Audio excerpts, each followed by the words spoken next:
नमस्ते दोस्तों, treasure channel में आपका स्वागत है। आज इस वीडियो में हम बात करने वाले हैं श्री लेदर इंडस्ट्रीज़ के बारे में।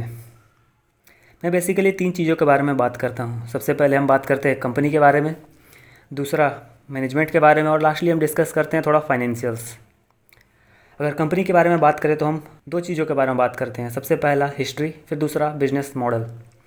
कंपनी का हिस्ट्री का बात करें तो कंपनी स्टार्ट हुआ था, कंपनी नहीं एक स्टोर स्टार्ट किया गया था बस सुरेश चंद्र डे के द्वारा इन 1951-52 जमशेदपुर में। अगर सुरेश चंद्र डे का बात करें तो ये एक लेजेंडरी फ्रीडम फाइटर थे, ऐसा इन्होंने हर जगह मेंशन भी किया हुआ है अपने वेबसाइट में। आप चाहे तो देख सकते हैं श्री लेदर के वेबसाइट में। तो इन्होंने सबसे पहले बाटा में काम किया कुछ साल, फिर बाटा में काम करने के बाद ये अपना स्टोर खोले। ये बेसिकली चाहते थे कि जो इंडियन पॉपुलेशन है उसको अफोर्डेबल प्राइस में फुटवेयर प्रोवाइड करे। सुरेश चंद्र डे के 3 बेटे हुए, शेखर, सत्यव्रता और आशीष। अगर शेखर का बात करें तो ये बिष्णुपुर के स्टोर को देखते थे। साल दर साल इतना इम्प्रूवमेंट हो गया था कि कुछ नंबर ऑफ़ स्टोर्स बढ़ गया था श्री लेदर का। तो जो सबसे बड़े भाई थे वो बिष्णुपुर के स्टोर देखते थे और जो सबसे छोटे भाई थे वो साक्षी के स्टोर देखते थे। कुछ सालों बाद जो आशीष सबसे छोटे भाई थे वो क्या किए कि वो होटल बिजनेस स्टार्ट किए। होटल स्मिता, अगर आप जानते होंगे, अगर आप जमशेदपुर आए होंगे तो आपको पता होगा होटल स्मिता के बारे में। ये थोड़ा बहुत फुटवेयर के साथ होटल का भी बिजनेस कर रहे थे। अब बात करते हैं हम सत्यव्रता जो बीच में थे। इनका अगर बात करें तो ये 1985-86 में कोलकाता चले गए थे, फिर वहीं कुछ बिजनेस स्टार्ट किए थे। उनका मेंटल साइकोलॉजी कुछ इसी टाइप का था कि वो खर्च कम करते थे और बचाते ज़्यादा थे। वही मेंटेलिटी अभी आपको श्री लेदर में भी दिखेगा। 1985-86 में कोलकाता जाने के बाद इन्होंने एक फाइनेंशियल कंपनी स्टार्ट किया है 1991, जिसका नाम Cat Commercial Service Private Limited था। फिर 1996 में यह कंपनी पब्लिक हो जाता है और नाम इसका कन्वर्ट होकर हो जाता है कैट कमर्शियल सर्विस लिमिटेड।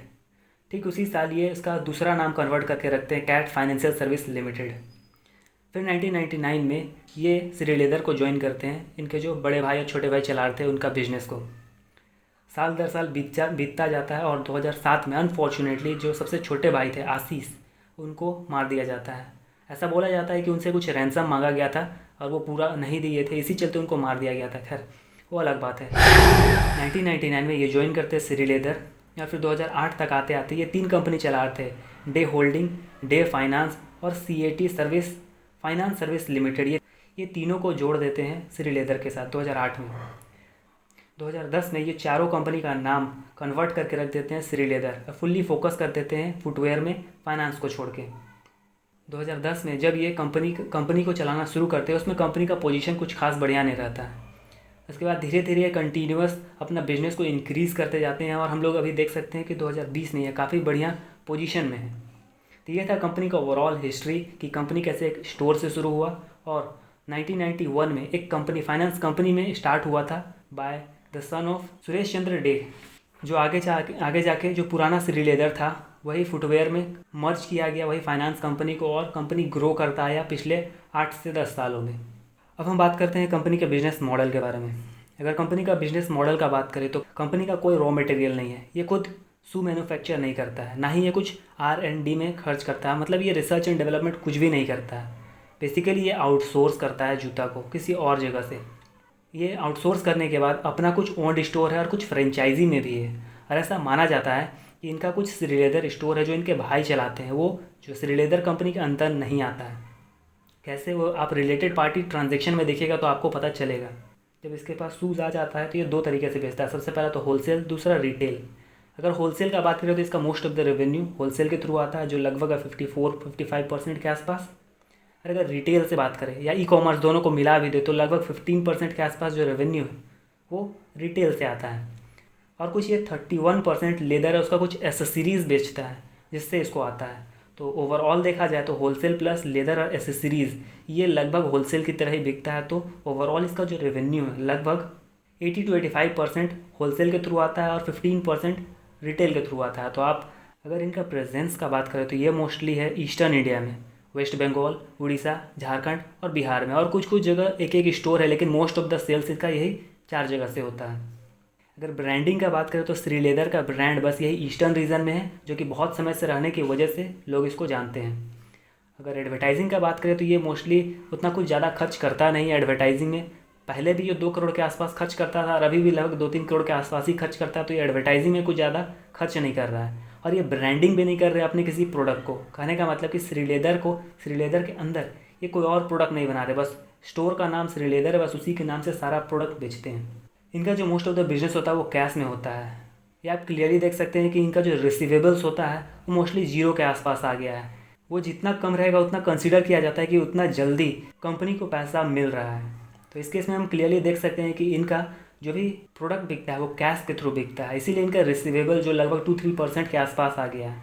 अगर इनका एक्सपेंशन प्लान का बात करें तो इनका एक्सपेंशन प्लान कुछ खास नहीं है। मैनेजमेंट ने 2011 में बोला था, इनके जो प्रमोटर है सत्यव्रता, वो 2011 में बोले थे कि आने वाले 2-3 सालों में ये अपना नंबर ऑफ़ स्टोर्स को लगभग 100 के करीब ले जाएंगे। लेकिन अभी भी आप अगर इनके वेबसाइट चेक कीजिएगा तो इनका नंबर ऑफ़ स्टोर्स लगभग 40 के आसपास में है।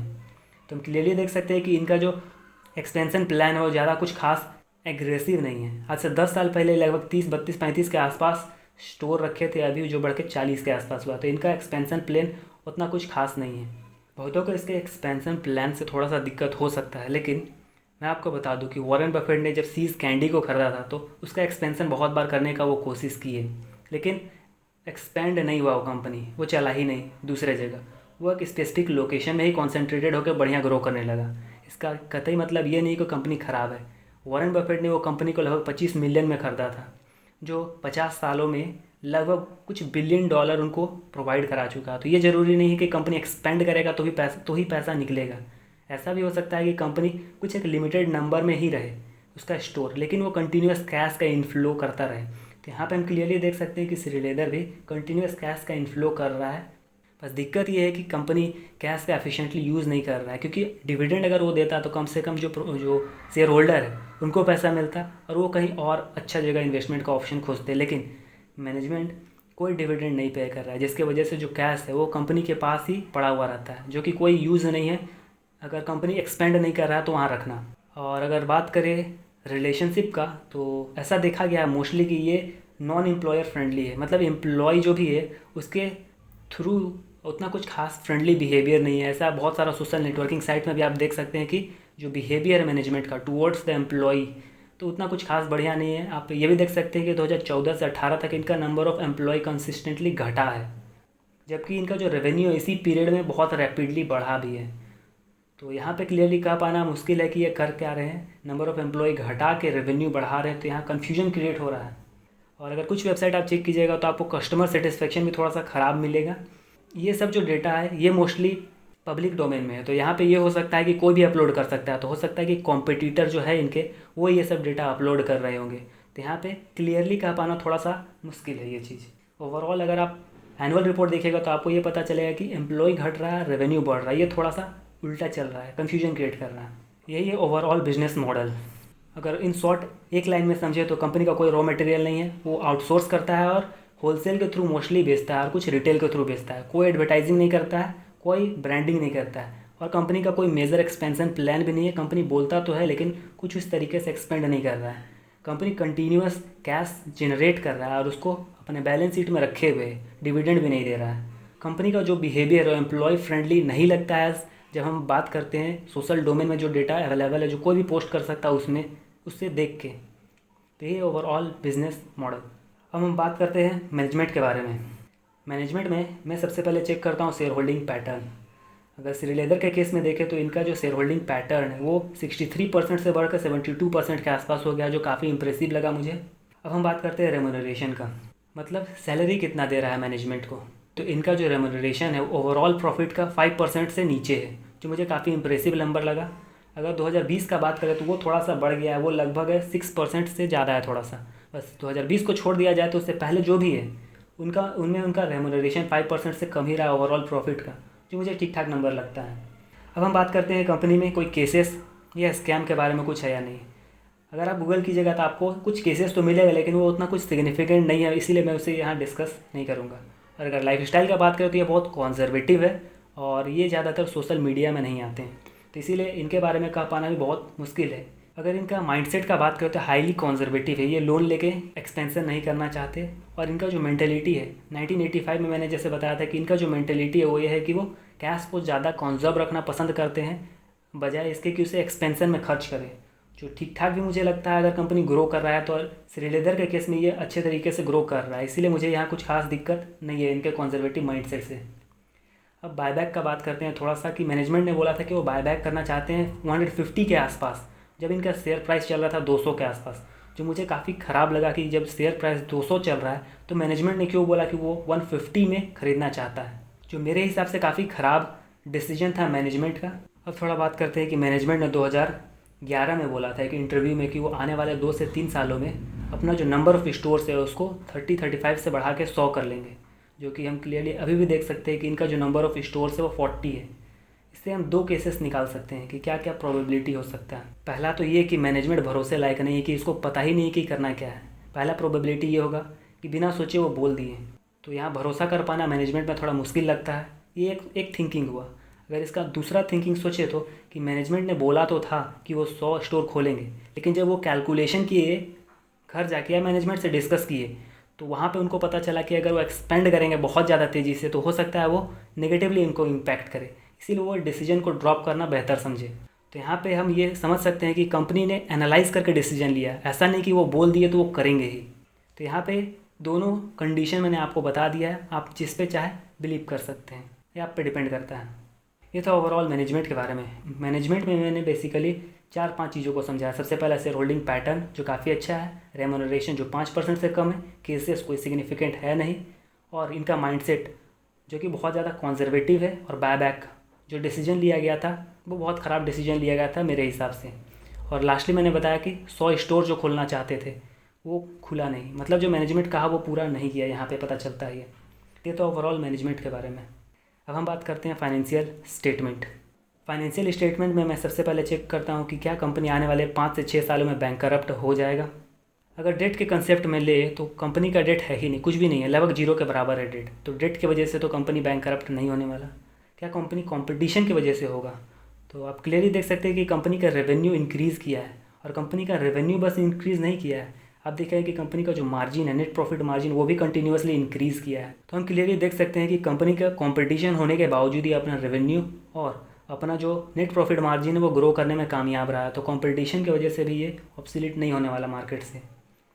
अब बात करते हैं कंपनी का रिटर्न ऑन इक्विटी के बारे में। अगर कंपनी का ROE का बात करें तो ये बहुत इंप्रेसिव तरीके से बढ़ा, जो 1% से भी नीचे हुआ करता था, 0.08% के आसपास हुआ करता था, जो बढ़ के अभी लगभग 10% के आसपास आ गया है, जो काफ़ी इंप्रेसिव नंबर लगा मुझे। अगर रिटर्न ऑन कैपिटल एम्प्लॉयड का बात करें तो श्रीलेदर्स के केस में ये भी लगभग 0.078% के आसपास था 2008-9 के आसपास, जो कॉन्जिक्यूटिवली बढ़ के लगभग अभी 10% के आसपास हो गया है। तो ये दोनों रिटर्न ऑन इक्विटी और रिटर्न ऑन कैपिटल एम्प्लॉयड एकदम कॉन्जिक्यूटिवली एक साथ बढ़ रहे हैं, और कंपनी अच्छे तरीके से इसको बढ़ा भी रहा है। अगर डेट टू इक्विटी का बात करें तो कंपनी के पास कोई खास डेट है नहीं, तो ये लगभग 0 ही मान के चलिए। अब बात करते हैं मार्जिन का। अगर कंपनी का ऑपरेटिंग प्रॉफिट मार्जिन का बात करें तो ये एक समय 2% हुआ करता था 2009 में, लेकिन उसके ठीक 1 साल बाद ये 13% के आसपास हो गया था। फिर कंपनी ने इसे कंटिन्यूस बढ़ाना शुरू किया, जो कि काफ़ी इंप्रेसिव तरीके से बढ़ाया। आप डेटा देख सकते हैं कि कैसे कंपनी ने इसे 20% से भी बढ़ा दिया आगे। अब बात करते हैं हम नेट प्रॉफिट मार्जिन का। अगर कंपनी का नेट प्रॉफिट मार्जिन का बात करें तो वो पहले 6% था, जो कि अभी बढ़ के 17% के आसपास हो गया है। जैसे मैंने पहले बताया था कॉम्पिटिशन में कि कंपनी मार्जिन को बढ़ा रहा है, तो आप क्लियरली देख सकते हैं कि कंपनी 6% से बढ़ा के 17% तक अपना नेट प्रॉफिट मार्जिन को कर लिया है। अब हम बात करते हैं कि क्या कंपनी कैश जनरेट कर रहा है, उसी से इन्वेस्टिंग और फाइनेंसिंग एक्टिविटीज़ पूरा कर रहा है या नहीं। अगर आप श्रीलेदर के केस में देखें तो पिछला 10 साल में कंपनी का cash flow from operation generate हुआ 133 करोड़ के आसपास, जिसमें से 116 करोड़ उसका गया इन्वेस्टिंग में, और लगभग 11 करोड़ के आसपास गया उसका फाइनेंसिंग में, जो कि मोस्टली है डिविडेंड डिस्ट्रीब्यूशन में, जो वो 2015 से पहले किया करता था। तो आप क्लियरली देख सकते हैं कि इसके पास आराम से कैश रिजर्व रह रहा है, लेकिन बिकॉज ये डिविडेंड पे नहीं कर रहा है, जिसकी वजह से मुझे यहाँ पे ये ख़राब लगा कि कैश रिजर्व करके ये कर क्या रहा है। अब हम बात करते हैं वैल्यूएशन का। अगर PE के टर्म में वैल्यूएशन करें तो पिछला 5 साल का अगर हम ओवरऑल प्रॉफिट को देखें और उसका एवरेज किया जाए तो लगभग वो आता है 20 करोड़ के आसपास। तो अगर हम इसको 20 का मल्टीपल भी देते हैं तो लगभग ये होगा 400 करोड़। तो आप क्लियरली देख सकते हैं कि जो इसका मार्केट कैप है अभी लगभग 400 करोड़ के आसपास ही है। अब हम बात करते हैं वैल्यूएशन का फ्रॉम फ्री कैश फ्लो। अगर फ्री कैश फ्लो का बात करें तो इससे हम निकालते हैं थ्रू ऑनर्स अर्निंग। अगर ऑनर्स अर्निंग के बारे में आपको नहीं पता तो मैं आपको बता दूं कि ये बेसिकली 1 साल कंपनी ऑपरेट करने के बाद जो भी ऑपरेटिंग एक्टिविटीज़ से पैसा निकलता है तो उसमें से हम कैपेक्स को निकाल देते हैं। अब बहुत कोई उसमें ग्रोथ कैपेक्स को निकालते हैं, बहुत कोई उसमें मेंटेनेंस कैपेक्स को निकालते हैं। तो डिपेंड करता है कौन किस तरीके से कैलकुलेशन कर रहा है। अगर श्रीलेदर के केस में देखें तो इनका कोई कैपेक्स रहा नहीं है पिछले 5 सालों में, मोस्टली कोई मेजर कैपेक्स नहीं रहा है। तो हम कंसिडर करते हैं कि जो कैश फ्लो फ्रॉम ऑपरेशन है वही इनका ऑनर्स अर्निंग कहलाएगा इस केस में। तो अगर हम पिछले 5 सालों का जोड़ के देखें और उसको एवरेजिंग करें तो लगभग आता है वो 18 के आसपास। तो अगर 18 करोड़ से हम निकालने का कोशिश करें तो हमारा जो वैल्यू आता है वो लगभग आता है 250 से 300 करोड़ के आसपास। कंपनी का मार्केट कैप अभी चल रहा है लगभग 400 करोड़ के आसपास और हमारा जो वैल्यूएशन आ रहा है वो लगभग 250 से 300 करोड़ के आसपास आ रहा है, जबकि अभी इसका मार्केट कैप चल रहा है लगभग 400 करोड़ के आसपास। और हमारा जो पीई के थ्रू आ रहा था वो एग्जैक्टली 400 करोड़ के आसपास आ रहा था। तो हम वैल्यूएशन से क्लियरली देख सकते हैं कि कंपनी लगभग उसी वैल्यू पे ट्रेड कर रहा है जितना पे हम लोग कैलकुलेट किए हैं। एक पॉइंट जो बताना रह गया, वैल्यूएशन तो आप देख लिए, लेकिन लास्टली मुझे ये कंपनी इसीलिए पसंद नहीं आया क्योंकि इनका जो रिलेटेड पार्टी ट्रांजैक्शन है वो काफ़ी कन्फ्यूजिंग है। इसलिए कन्फ्यूजिंग है क्योंकि रिलेटेड पार्टी ट्रांजैक्शन में जो कंपनी से रिलेटेड कंपनी होता है उसके बारे में लिखा जाता है, लेकिन इस केस में ये कंपनी खुद का नाम लिखे हुए रिलेटेड पार्टी ट्रांजैक्शन में, बाइंग साइड भी और सेलिंग साइड भी, जो थोड़ा सा कन्फ्यूजन क्रिएट कर रहा है। मैनेजमेंट कभी क्लियर नहीं किया है कि ये है क्या, क्योंकि खुद का नाम रिलेटेड पार्टी ट्रांजैक्शन में लिखना, इसका यही मतलब हम निकाल सकते हैं कि कुछ कंपनी जो इनके भाई चलाते थे, चाहे वो आशीष हो चाहे शेखर हो, उनके हाथ में अभी भी कुछ कुछ बिजनेस है, श्रीलेदर का स्टोर है उनके हाथ में जिनसे वो प्रोडक्ट बेच रहे हैं। इसीलिए यहाँ पे हम लोग को दिख रहा है कि रिलेटेड पार्टी ट्रांजैक्शन में खुद का कंपनी का नाम लिखा हुआ है, जिसके वजह से अगर मुझे कोई पूछे कि क्या मुझे इसमें इन्वेस्ट करने में इंटरेस्ट है तो मैं बोलूँगा because of the related party transaction मुझे इस कंपनी में इन्वेस्ट करने में कोई खास इंटरेस्ट नहीं है। आप अपना फाइनेंशियल डिसीजन खुद लें। और मैं आशा करता हूँ कि आपको ये वीडियो पसंद आया होगा। अगर आपको ये पसंद आया तो आप इस वीडियो को लाइक कर दें और इस चैनल को सब्सक्राइब कर दें। अगर आपको किसी चीज़ में कन्फ्यूजन है तो आप कमेंट करके मुझसे पूछ सकते हैं। और अगर आप चाहते हैं कि मैं किसी कंपनी के बारे में एनालिसिस करूं, जो आप चाहते हैं कि मैं करूं, तो आप कमेंट में मुझसे भी लिख सकते हैं। और लास्टली मैं ये कहना चाहूँगा कि मेरे वीडियो में आखिरी तक बने रहने के लिए धन्यवाद दोस्तों।